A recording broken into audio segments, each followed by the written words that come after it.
Students make the best teachers. Were they good students? Were they indifferent? Did they ask questions? Did they turn their work in on time? These traits might tell you what kind of a student they were, but they don't always predict what kind of teacher they will be. But yes, the best teachers were once students. But that's mundane. So let's take the next step. The good teachers I have worked with are those who never cease learning, who never stop being students. They think about how they learned as students, and then they expand their teacher toolkit with all the other modes of learning their varied and unique students will bring to school. This child is a visual learner, while this one would rather just sit and listen. This child sits still while that child is in constant motion. And this child will ask question after question, while this one is quiet as an empty chair. And that child over there might not hear a word you're saying because she's looking forward to that school lunch she's about to have, which just might be the last meal of her day. So yes, all teachers were once students, and yes, good teachers are those who continue to learn. But to say students make the best teachers also means students create the best teachers. And the best teachers know this by the questions students ask or don't ask, by the attention they give or refuse to give, by talking out of turn or by not talking at all, or by sitting in complete disinterest until the teacher finally happens to say something that the student can actually connect with. The best teachers are created when they notice how each student responds, and when they have learned the right time to say, "Follow me," and the right time to say, "Go and do."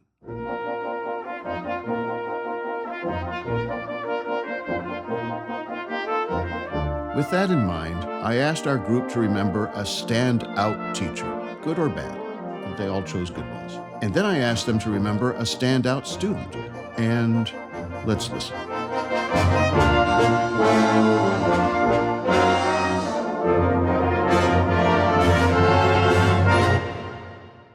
Since it's back to school season, we thought we'd share some of our own experiences as either teachers, librarians, or students ourselves. So I'm going to start with Jan.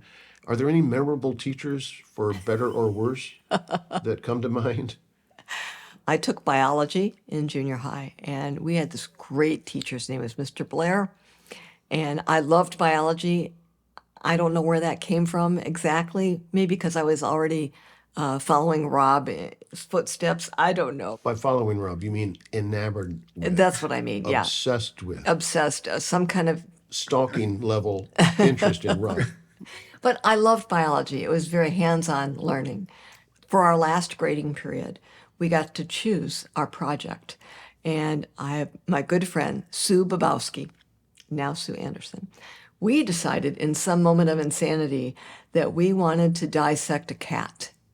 Like a neighbor's cat? This was back in the time when you could do this. I don't think you can do this anymore. We set our aim high here because this was a big project, and we put together our proposal with Mr. Blair, and he said, have at it. And so we did. We got a cat, and we dissected it. Wait, you went right by a really important part.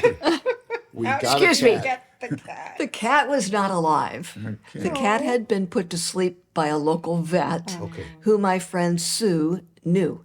So we had a resource for a deceased cat. Okay. I'm just thinking, did the owners know that what happened to their cat? I have no idea, Rob. Well, I once had a cat, and when it had to be put down, one of the options was to donate it to science, and okay. that's what I did. Oh, really? So it could have ended up in like a classroom setting, Yeah. more likely at a university level than. Well, this was ninth grade, ninth you know. But so we had our cat, and here's what I want to say about Mr. Blair. He gave us an environment in which to learn, and learn on our own. We would have to turn in projects as we went. What exactly was your proposal? You wanted just to We wanted explore? Yeah, we were going to dissect the cat completely, disassemble, and then reassemble the skeleton, Oh, which we did. I mean, it was where is it? a comprehensive. It's in the school, and yeah, it's in Whitman. Just the very act of putting a skeleton back together and getting it right I learned so much. And Mr. Blair never stopped us. He just made it all available to us.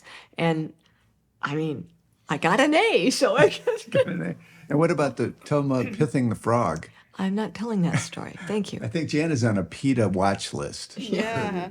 Dee, do you have anything like that? No. The teacher I feel was most significant for me was actually in university, and it was Madame Rosemarie Landry. She taught French chanson at the University of Toronto.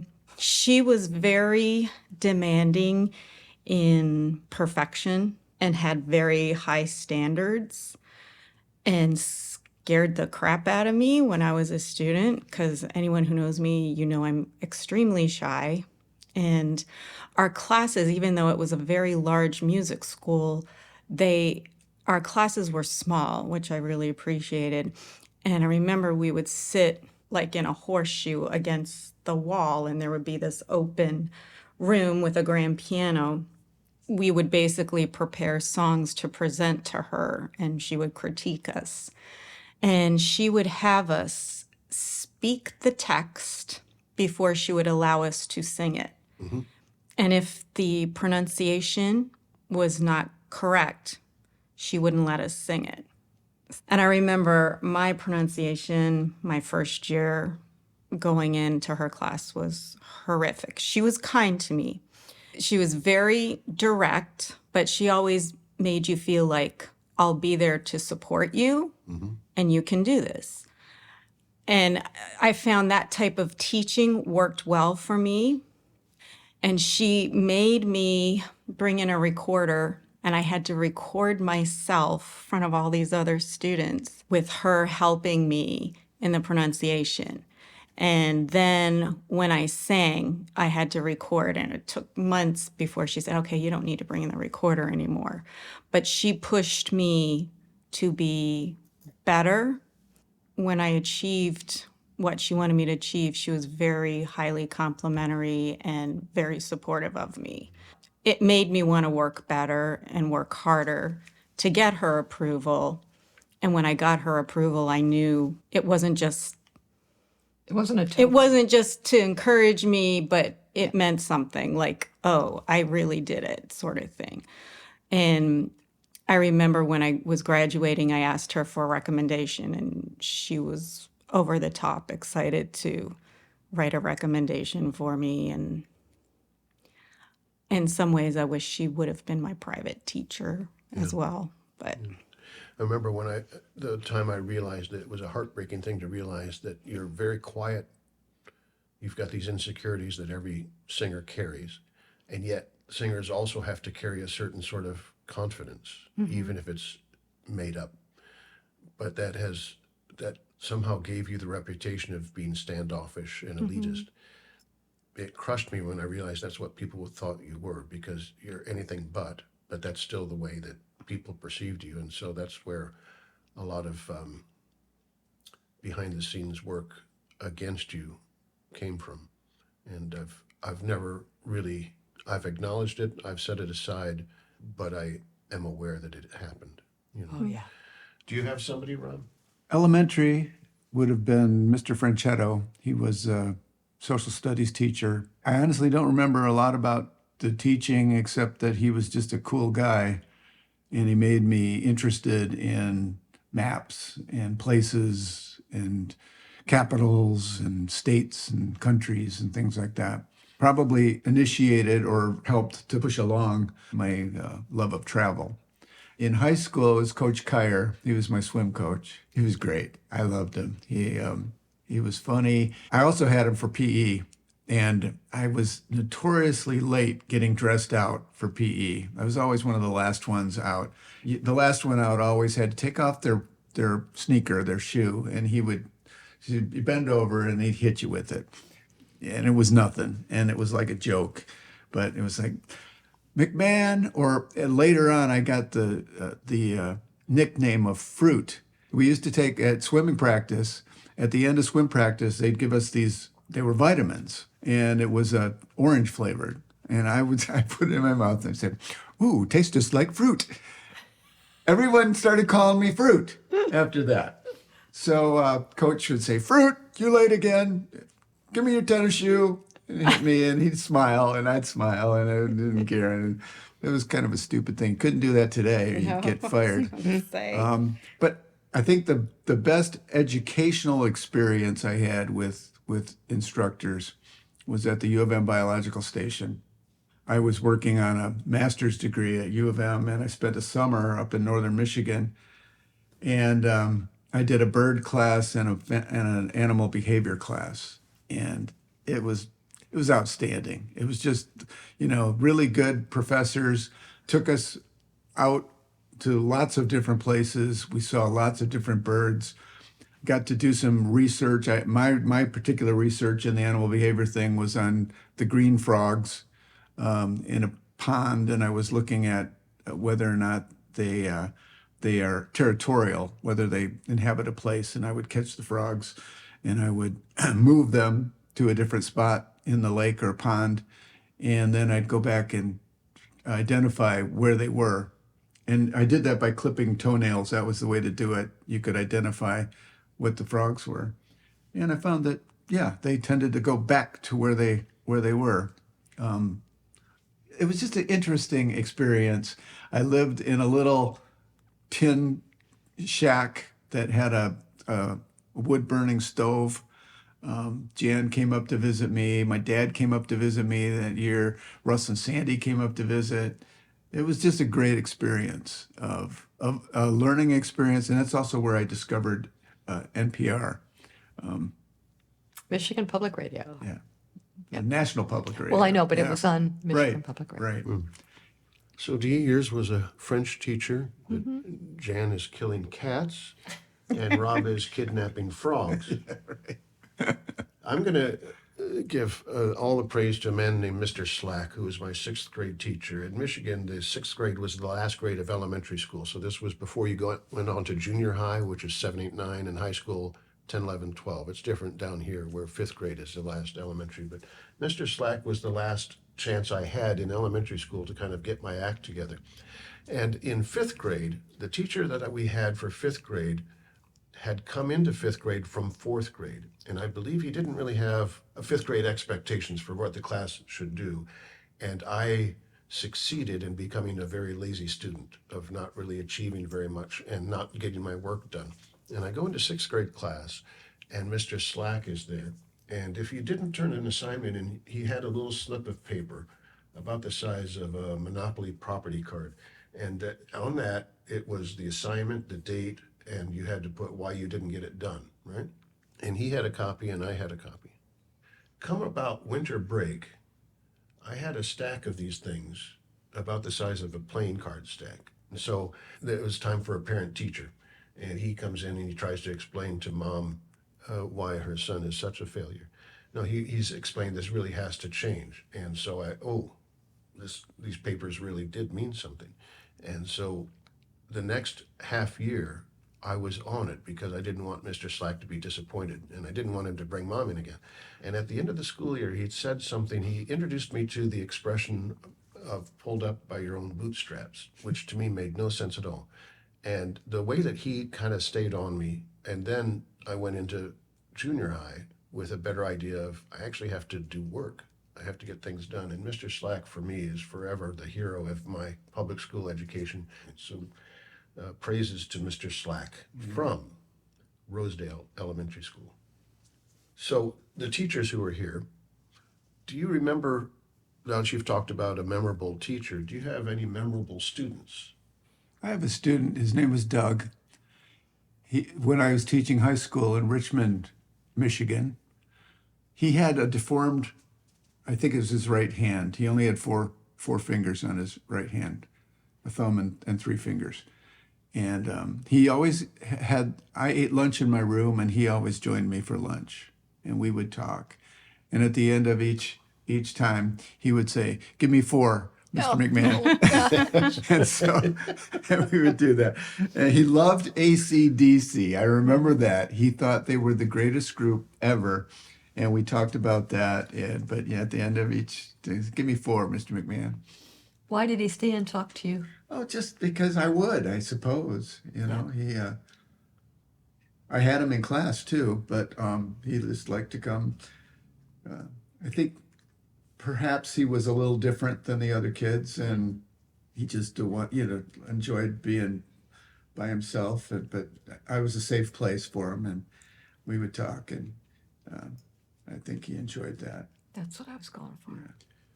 That's a huge thing. A safe place for a kid. Yeah. I mean, there's a lot of things happen when you're not in the classroom, and you just have these relationships. Like a student comes to have lunch with you because that's a safe place. You have students coming having lunch with you because it's a safe place. I locked my door and turned the lights off because I was in my safe place. So I'm at Trinity Oaks, and there's this, that everyone comes in either by car, they walk, a bus comes and gets them. And so it's at the end of the day, I go up to the front office. There's this one girl still sitting there. And so I'm about to talk to her and sit down and see how her day was and stuff. And she's got stuff she wants to show me. And then I saw the principal over there just kind of wave me over. And I went over, and the principal let me know that her mother, single parent, mother had dropped her off and then told the principal that she wasn't coming back because it was overwhelming for her. Well, this happens all the time, and schools are there to kind of help the whole thing. So I had to talk to this girl who was thinking her mom was coming to pick her up, but she wasn't. She was going to be taken away by some child services stuff and placed someplace. So I'm watching her, and she wants to show me what she did in art class and things like that. And I could just sit with her for a while and accept the kind of parenting role that I'm not cut out for, but that's the task I was given that day, of just to see her. She was a delightful child, but that's the sort of thing that happens. It's when you're a public school teacher. I found out that it's the non-instructional stuff that is where your heart lives most of the time. Yeah. I mean, there's mounds of things we could say about that right now, but I know that Dee. Do you remember Shaddai in kindergarten class? Shaddai was the most bright-eyed kid. Everything was wonderful, and wow, can you believe it? This is amazing. And he was this kid, and you looked at him and you said, please don't ever lose that optimism and that wonder and positivity. And he was in kindergarten, and we were teaching together. And the school had just started, what was it, blue Blue tickets. Yeah. And they could, with so many blue tickets, they could go to the cafeteria and get a prize or pick something out from the store. I don't It know. was some sort of behavior motivation Yeah. tool. So Shaddai, I don't know, he did something that was right. He answered a question correctly. So I said, oh, Shaddai, that was awesome. I said, I'm going to give you a blue ticket. And I said, do you know what a blue ticket is or what you get to do? And he held it and he goes, wow, I got a blue ticket. This is wonderful. And he said, I'm going to put it in my pocket. I'm going to keep it safe. And then I'm going to go down to the cafeteria and I'm going to pick something out from the store. And it took everything for me to keep a straight face, to listen to him. And then you have a memory of Shaddai. Well, we're teaching That- note values, right? Yeah, And so a whole note, 4 counts, a half note, 2 counts, a quarter note, 1 count. So the question was asked, how many quarter notes are in a whole note? And he's sitting right down in front. They're all sitting crisscross, right? He's sitting right down in front. He raises his hand. Shaddai, how many quarter notes are in a whole note? And his answer was, hey, if you went home with me, maybe we could play Donkey Kong. yeah. And Whoa! I had to turn away and you were laughing. And I think I turned around and said, okay, Shaddai, we'll talk about that later. Don't you just love that? Yeah, it was. And then he went on. I mean, that made those were good. Those were the days when you go, okay, this Yeah. is pretty It good. is. And he's such a small boy, kindergarten. Then he's taller than us, plays trombone. And he went on and still had that enthusiasm, but it was the whole family. Oh yeah, the whole family was his that little had this- sister, baby sister was so competitive, and she was like, I did better than Shaddai, didn't I? Right? And he was a really good big brother, and that family, I love that family. Yeah.